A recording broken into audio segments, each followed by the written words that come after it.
দুপুরের খিদা জম্মের খিদা, এত খিদে দিয়ে কোথা থেকে আসে আল্লাহ ছাড়া কেউ বলতে পারবে না গাইস। তো যাই হোক, এদিকে ভাঙ্গা চোর একটা প্লেট লিয়ে রয়েছি গাইস, কি আর করবো। আমার রুমে অনেক রকমের প্লেট আছে কিন্তু আমার ভালো লাগে না।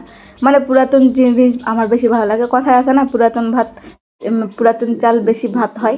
তো যেমন হোক একটা কথা আছে, তা আমি ভাঙ্গাচোরা ভাবে কইলাম, কিছু মনে করবেন না গাইস। তো যাই একটা ভাঙ্গাচোরা প্লেট লিয়ে লইছি, লয়েরা চিন্তা ভাবনা করলাম একটুখানি ভাত লই, যেহেতু ডায়েট কন্ট্রোল করতেছি আজকে একটু ভাত খাই ভিডিওটা করি। তো জায়গা থেকে ভাত লইছি এক মুঠ গাইস, বেশি নেওয়া যাবে না, বেশি খাওয়া হবে না।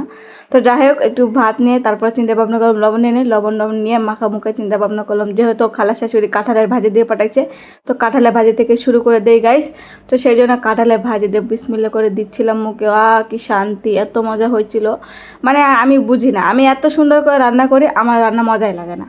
কিন্তু খালা শাশুড়ি যেই রান্নাটাই করে দিয়ে পাঠাক না কেন, আমার কাছে এত মজা লাগে, এত মজা লাগে, আমি নিজেও বুঝি না। তো যাই হোক, এটাই স্বাভাবিক, নিজের হাতে রান্না খেতে খেতে বেশ ধরে যায়। আরেকজনের হাতে রান্না কিন্তু বেশি মজা লাগে। তো আমার কাছে মজা লাগতেছিল গাইস। তো যাই হোক, এদিকে গপ্পা গপ তো খাচ্ছিলাম, ভাত অল্প, শুধু তরকারি খাচ্ছিলাম। কি আর করবো গাইস, মোটা হয়ে যাইতেছি। মোটা হলে তো চলবো না। মোটা হলে দেখা যাবো কি জামাই আরেক বেডির লোকে পালাপাড়ি শুরু করে দেবো।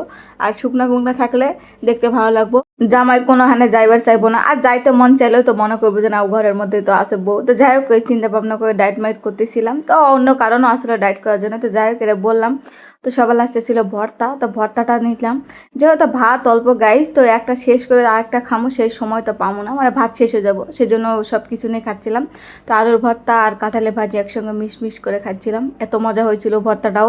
মানে আমার খালা শাশুড়ির ভর্তাটা অন্যরকমভাবে করে, আমি পেঁয়াজ মরিচ টাইলা নিয়ে করি না, হ্যাঁ টাইলা নিয়ে করে, সেজন্য আর ভর্তাটা বেশি মজা হয়। তো সুন্দর করে পেঁয়াজ আর রসুন টাইলা নিয়েছিল, নিয়ে সুন্দর করে ভর্তাটা করছিল, সেজন্য বেশি মজা হয়েছিল। আর কাঁঠালের চেহারা দেখে মনে করবেন না যে খারাপ হচ্ছে গাইস, কাঁঠালটা মনে হয় সুন্দর করে ভাপায় নিচ্ছিল, একটু অল্প করে হলুদ আর লবণ দিয়া, তারপরে মানে ভাগার দিয়েছিল, সেই জন্য একটু হলুদ কম দিয়ে দিয়েছিল মনে হয়, যেহেতু গুঁড়া মরিচ দেয় না, কাঁচামরিচ দিয়ে ভাজি করছিল, সেই জন্য কালারটা ফ্যাকাশে হয়ে গেছে গাইস, কিছু মনে করবেন না আপনারা।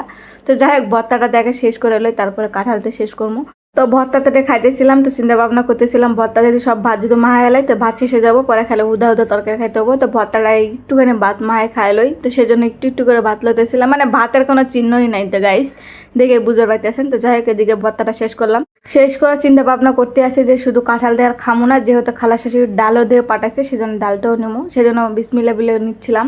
তো আমার আবার হাতা দিয়ে নিলে মানে পোষায় না, আমার মানে গপ গপ করে ডালে নেওয়ার অভ্যাস। তো যাই হোক, এদিকে গপ গপ করে ডালে লইলাম, লইয়া ধপা ধপ মাখাই লইলাম। মাখাইলে চিন্তা ভাবনা করলাম এখন কাঁঠালের ভাজি দিয়ে খাওয়ান যাক, এখন খাইলে বেশি মজা লাগবো। আর আমার কাছে আবার তরকারি কাঁচামরিচ বেশি মজা লাগে, একটা মরিচ টরিচ কিছু ফালাই না গাই, শুধু গরম মশলা ছাড়া। তো যাই হোক, এদিকে মরিচ টরিচ দিয়ে খাওয়ান শুরু করে দিয়েছিলাম। তো বেশি মজা লাগতেছিল ডাউল যেহেতু, সেই জন্য ডাল হলে বেশি মজা লাগে। আর আমার খালা শাশুড়ি পাতলা করে ডাল রান্না করে, আমি আবার ঘন করে রানি, আমার ঘরে আবার পাতলা ডাল চলে না। আর খালা শাশুড়ি আনছে সব কিছু চলে, মানে যেহেতু খালামণি এনে দিচ্ছে, তাই না গাইস, এটা তো স্বাভাবিক। তো যাই হোক, এদিকে পাতলা ডাল দিয়া ভাজি দিয়া ভাত খাইতেছিলাম, মানে ভাত তো নাই, ভাতের চিহ্ন তো নাই। তো চিন্তা ভাবনা করলাম ভাত তো নাই, তো ডালটা এমনি খাইলাই, তো ডালটা এমনি খাই ফেলাইছি গাইস। খাইরা প্লেটটা নিয়ে চিন্তা ভাবনা করতেছি আর একটু কি খাওয়া যায়, পেটটা মনে হয় এক মনে হয় না কিছু। তো চিন্তা ভাবনা করলাম অত চিন্তা থাক, একটু ভাজি লিয়ে লই, ভাজি লয়ে খাইলই। তো ভাজিটা লইছিলাম, ভাজিটা লয়ে গপা গপ খাচ্ছিলাম, মানে হুদা ভাজি খাইতে আমার কাছে বেশি ভালো লাগে, আর মুড়ি দিয়ে খাইতে আরও ভালো লাগে। যেহেতু এখন ভাত খাই লইছি গাইস, তেমন তো মুড়ি টুড়ি খাওয়ান পাইতাম না, তো সেই জন্য এই উদয় উদয় ভাজি খাইতেছিলাম, আপনাকে দেখাইতেছিলাম কাছ থেকে কতটা সুন্দর হয়েছে গাইস। এভাবে যদি ভাজি টাজি করে খান তো আমার কিন্তু দেখাইতে পারেন। তো জায়গা দেখে কাঁঠালের বিচি যেহেতু পুরো টুরো হয় নাই, খুশাকাশি হয় নাই, সেজন্য কাঁঠালের বিচিগুলো বেশি মজা লাগতেছিল গাইস। তো জায়গা দেখে আমার খাওয়ান টাউন সব শেষ হয়ে গেলো, কী বা হলো অবশ্যই কিন্তু জানাতে পারেন গাইস।